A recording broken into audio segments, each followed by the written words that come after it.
皆さん、こんにちは。Sakura Nihongo Koza no Gaga Tsukumono to moshimasu. Yoroshiku onegaishimasu. Oke, kembali lagi bertemu dengan saya, Gaga Tsukumono dari Sakura Japanese Learning Center. Ya, sebagai sebuah lembaga kursus bahasa Jepang yang ada di Kota Bekasi.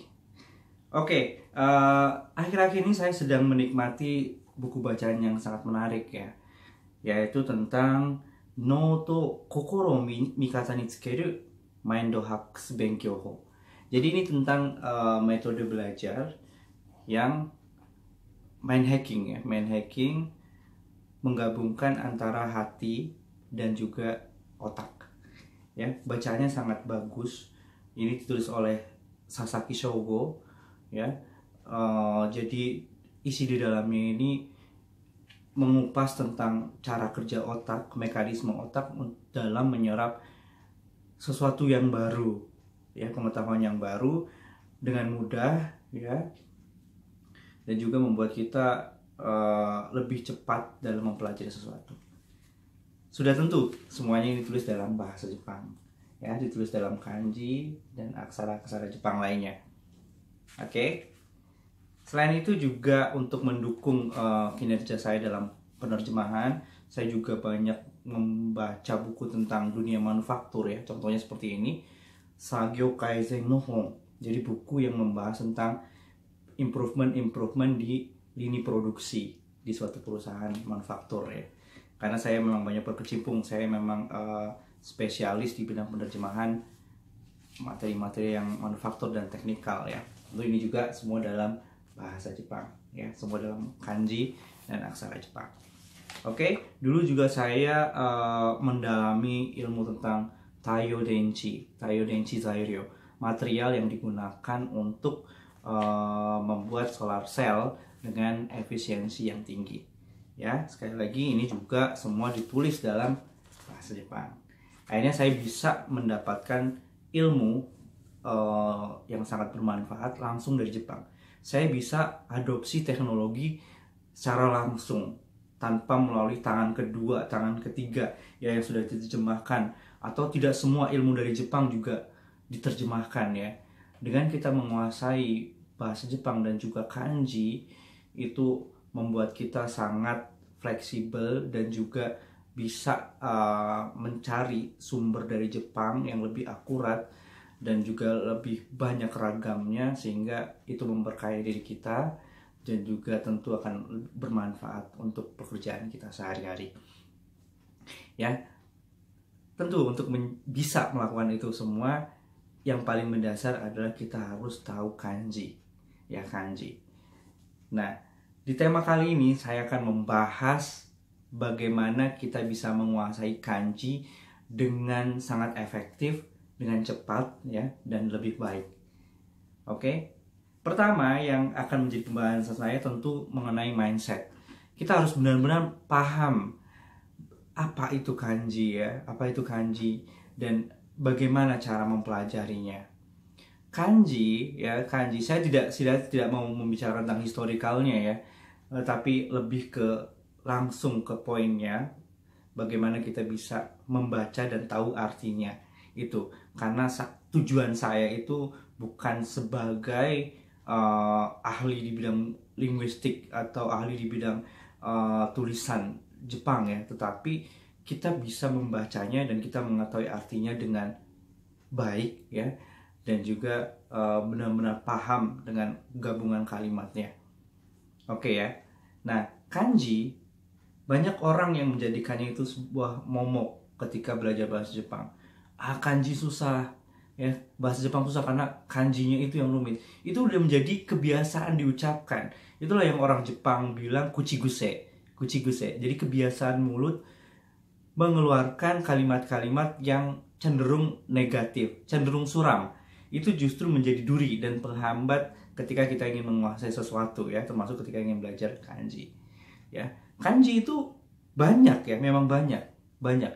Ketika Anda ingin benar-benar memahami tulisan-tulisan dalam kebutuhan sehari-hari hingga level tinggi ya, termasuk membaca koran, Anda minimal harus menguasai sekitar kurang lebih 2000 kanji. Ya, minimal segitu. Dan cukup banyak bukan kalau dibandingkan alfabet yang hanya abjad A sampai Z yang mungkin hanya 26 karakter, kanji itu untuk kebutuhan sehari-hari ada sekitar 2000 karakter. Ya, nanti dari 2000 karakter itu turun lagi menjadi kata-kata ya, saling bergabung ya, satu sama lain membentuk jumlah kosakata yang sangat banyak memang. Ya. Tetapi perlu dipahami ya, antara banyak dengan sulit itu dua hal yang berbeda. Banyak dan sulit itu dua hal yang berbeda. Ya, dia tidak sulit, tapi hanya banyak. Itu sangat penting untuk dipahami. Jadi kita ngerti ya bahwa kanji itu sebenarnya tidak sulit, tapi memang banyak. Sehingga kita tahu untuk menaklukkan sesuatu yang banyak itu kita harus mengalokasikan waktu untuk lebih banyak lagi. Kita harus spare waktu untuk belajar ya, mengalokasikan waktu untuk belajar, untuk mengulangnya jauh lebih banyak. Itu saja. Ya, ketika kita ingin benar-benar menjadi master kanji, berarti kita sehari perlu mengalokasikan waktu sekitar 1 jam, 1,5 jam untuk benar-benar fokus berlatih kanji ya, baik itu menulisnya atau dalam bentuk bacaan. Dalam bentuk bacaan kita membacanya, kita sudah bisa atau belum, kita konfirmasi lagi. Ya, hanya banyak. Untuk menaklukkan yang banyak, alokasikan waktu lebih banyak lagi untuk menguasainya. Ya, itu satu tentang banyak. Oke, yang kedua, kanji ini juga sama dengan hiragana atau katakana, dia adalah tulisan. Ingat ya, tulisan. Tulisan bukan hafalan. Jadi, ketika kita ingin menguasai kanji, kita harus lebih banyak menulis dan membacanya, bukan menghafalnya. Kadang orang salah ya, mempelajari kanji itu dengan cara menghafal. Jadi, melihat buku kanji gitu ya, dilihat, oh ini bacanya ini bacanya ini, dihafal. Try to memorize ya, mencoba untuk menghafalnya. Ini akan sangat tidak efektif dan akan sangat rawan lupa. Karena otak kita terbatas ya, dengan berusaha untuk menghafal kanji yang jumlahnya sangat banyak, itu sangat berat sekali.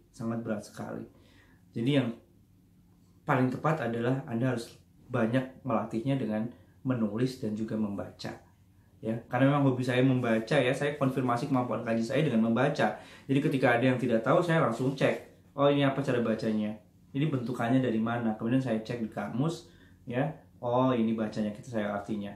Bila perlu saya tulis di sini. Ketika muncul lagi, itu saya tidak akan lupa ya. Ketika saya sudah mengulangnya.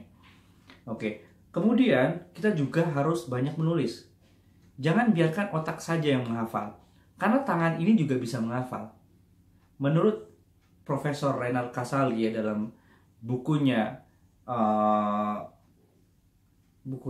dalam sebuah bukunya ya, saya lupa judulnya, bahwa otot ini punya saraf yang namanya mielin. Nah, mielin ini punya kemampuan menghafal. Jadi ketika kita menulis, kita juga menghafal. Fungsinya apa? Jadi ketika kita menulis salah atau kita membacanya, oh kanji yang salah, itu kita merasa aneh. Ada alarm tersendiri ya di tangan kita. Oh, bukan seperti ini salah.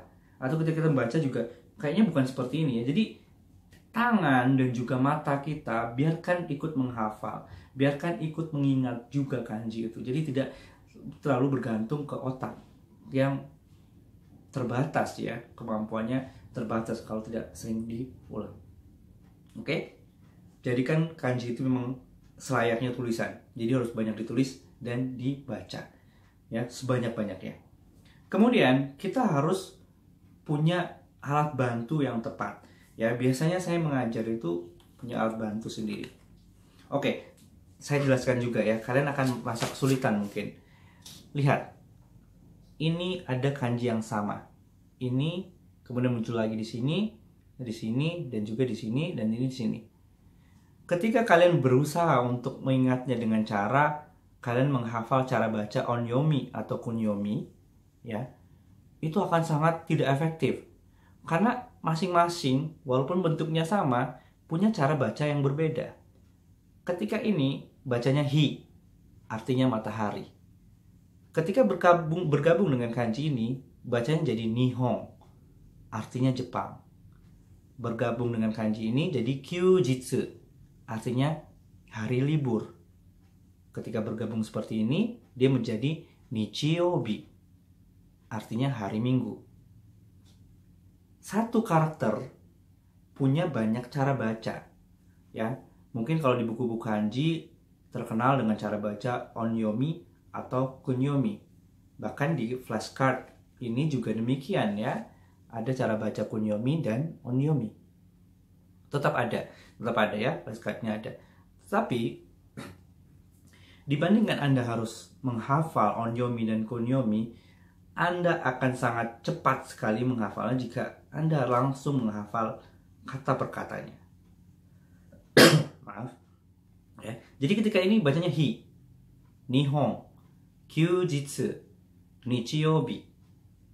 Itu sudah cukup. Karena pada aktualnya yang diminta adalah yang ada di buku-buku itu bukan pertanyaan ini onyominya apa, kunyominya apa, bukan. Tapi ini bacanya apa, ini bacanya apa, ini bacanya apa, ini bacanya apa. Ketika Anda tidak tahu cara bacanya, walaupun Anda ingat onyomi dan kunyominya, Anda akan bingung kapan dipakainya. Jadi akan sangat cepat ketika Anda baca langsung kata per katanya saja. Ya. Dengan menggunakan flashcard ini sangat cepat untuk mempelajarinya. Seperti di sini ya, di sini juga ada cara bacanya dulu ya. Ini kecil mungkin cara bacanya ya. Hi artinya bisa hari atau matahari juga bisa ya. Nihon Jepang, kyujitsu hari libur atau nichiyobi minggu. Nah, setelah kita menghafalnya beberapa menit, kemudian kita cek lagi di sini. Ini apa? Ini apa? Ini kebacanya apa? Ini bacanya apa? Ya, dengan begitu Anda bisa cek kemampuan kanji Anda saat itu. Anda perlu alat bantu seperti ini ya, alat bantu seperti ini. Ya, alat bantu seperti ini untuk mengkonfirmasi kemampuan Anda membaca kanji. Oke, membaca kanji ini sangat membantu sekali. Tinggal Anda gunakan berulang-ulang, cek ya, hari ini apa yang dipelajari hari ini, nanti sore dicek lagi. Kemudian besoknya dicek lagi, minggu depannya dicek lagi, ya. Minggu depannya lagi dicek lagi, bulan depannya dicek lagi. Jadi Anda membutuhkan alat-alat seperti ini untuk memudahkan Anda belajar kanji, cek kemampuan kanji Anda yang bisa dibawa di mana saja. Ya, mungkin ini terkesan sedikit mempromosikan produk ya, tapi memang ini kami buat ini untuk membantu siswa-siswa itu untuk cepat menguasainya. Ini tebal, ini full. Ya, ketika Anda belajar di level N5 di sini sudah ada semua. Jadi nggak kita ambil sebagiannya ya, itu tidak. Tapi semuanya kita ambil. Ya, N5 ada 110, N4 ada 200-an kanji ya, sehingga jadi tebal, cukup tebal karena memang komplit. Jadi kita tidak ambil hanya 10 saja, 15 saja contohnya, tidak, tapi lengkap di sini. Anda butuhkan alat bantu seperti ini untuk cepat menguasai kanji. Tinggal diulang-ulang saja. Ini bisa dibawa kemana saja. Ya, itu metode menguasai kanji secara efektif. Jadi intinya kanji itu harus banyak ditulis, dibaca, dan kemudian diulang lagi. Diulang dengan ujian, tes seperti ini ya, penggunaan kartu seperti ini tadi, atau dengan ujian-ujian di sekolah. Kalau otodidak tentunya kita bisa menggunakan kartu-kartu seperti ini untuk belajar. Oke, demikian sekilas tentang cara untuk menguasai kanji dengan efektif dan lebih cepat dan lebih baik.